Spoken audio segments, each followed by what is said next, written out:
شروع اللہ کا نام لے کر جو بڑا مہربان نہایت رحم والا ہے۔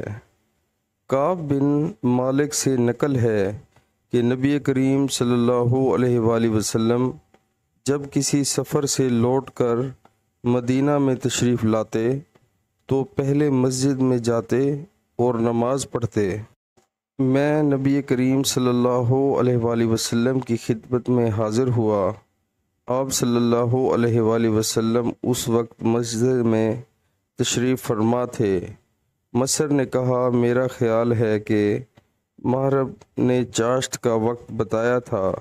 نبی کریم صلی اللہ علیہ وآلہ وسلم نے فرمایا کہ پہلے 2 رکعت نماز پڑھ، اور میرا نبی کریم صلی اللہ علیہ وآلہ وسلم پر کچھ قرض تھا جسے آپ صلی اللہ علیہ وآلہ وسلم نے ادا کیا اور زیادہ ہی دیا۔ صحیح البخاری کتاب نماز کا بیان۔ سفر سے واپسی پر نماز پڑھنے کے بیان میں پیارے مسلمانوں، اللہ تعالی ہمیں حدیث پاک سن کر اس پر عمل کرنے کی توفیق عطا فرمائے، آمین۔